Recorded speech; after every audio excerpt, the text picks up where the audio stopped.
Well, to weigh in on Biden's failing agenda, let's bring in Texas Congressman Mike McCaul. Congressman, thanks for being on the show. Welcome back. Yeah, thanks for having me.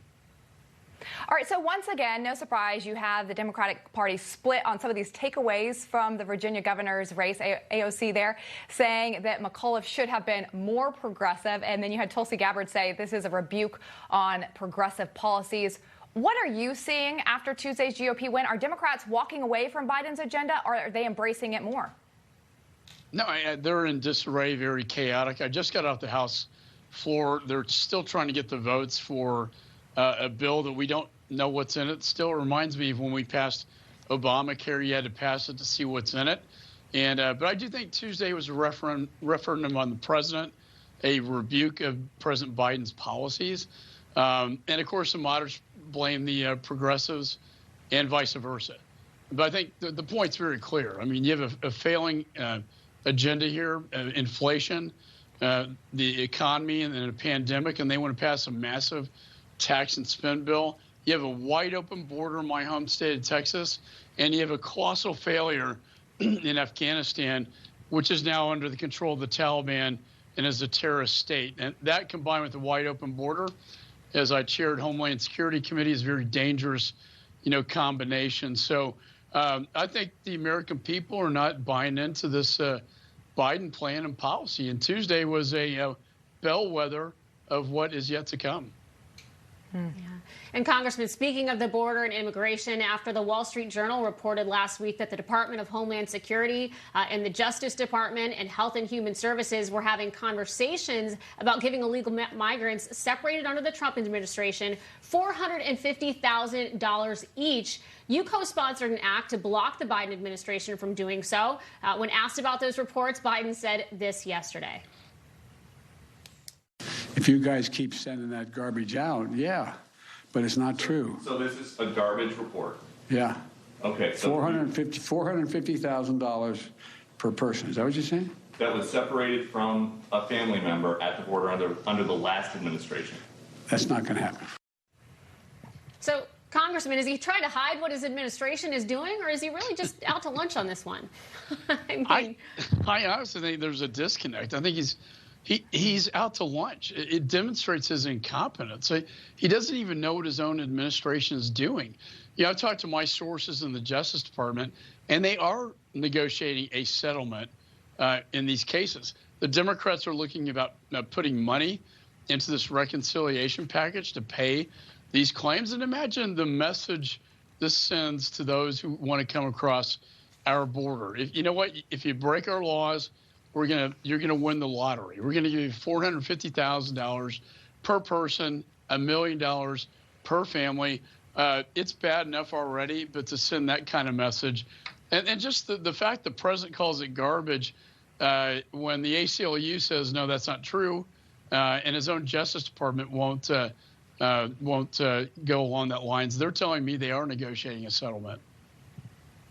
Unbelievable. They should be giving money to our Border Patrol agents and to ICE to help them with this influx, but no word on that. I do want to switch gears with you, Congressman, because according to the Pentagon's annual report to Congress on China's military, China could have 700 deliverable nuclear warheads by 2027 and 1,000 3 years later.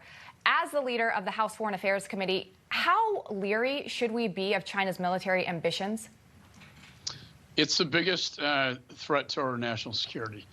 And they fired off a hypersonic missile in August, and that got exposed. That missile can detect our missile defense system. It can get around it. It can carry a nuclear warhead. The fact is, Lindsay, they're ahead of the United States now in terms of hypersonic weapons. These are probably the most dangerous weapons out there. And I think, after the catastrophe in Afghanistan, to have, the weakness projected by Biden, sending signals throughout the world to China, to Russia, to China that you can, invade Taiwan, Russia, you can invade Ukraine. The buildup of this nuclear capability is absolutely frightening, given the fact of their goals, and that is world domination, both militarily and economically. And President Xi has said as much. He wants an imperial China. So we got to wake up to this. But I'm afraid this administration is doing nothing to deter either at the border or deter China from its aggression or Putin from his aggression in the Baltic states. And Congressman, you know, it's scary to think, but this administration still has 3 years left in office. Unbelievable given what we've been through so far in just a short matter of time. But it seems like they're approaching China wrong. Is there any opportunity, do you think, to course correct once Republicans take back the majority, or at that time will it be too late? It could be too late for Taiwan, and I worry about that. We have to show deterrence in the region to stop them from invading Taiwan. I was with the Taiwanese ambassador last night. You know, we did have these nuclear submarines. It'll take a long time. But the message has to be clear that we are defending Taiwan. It's a democracy, freedom. They have the advanced semiconductor chips. But again, this hypersonic missile event is a huge wake-up call to the world and the United States that we are falling behind now.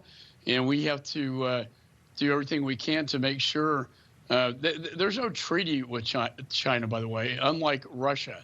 And, you know, I got to tell you, Jen, the most thing that gets me the most riled up is that this hypersonic weapon was built on the backbone of American technology.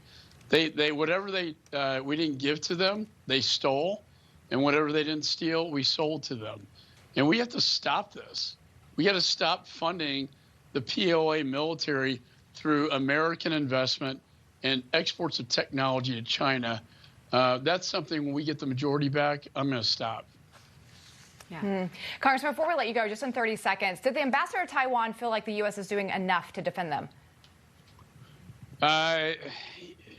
Very sensitive conversations. I think they know they have strong support in the Congress. I sign off on all the weapon military sales to them. But we need to be doing more in terms of deterrence. And when the White House sends out messages to the contrary, that just emboldens President Xi, just like Afghanistan and the unconditional surrender to the Taliban emboldens President Xi. He's going to take advantage of this window. And I worry about Taiwan. And we have to have a military presence in the Indo-Pacific to stop it. Congressman McCaul, appreciate your time this evening and your insights.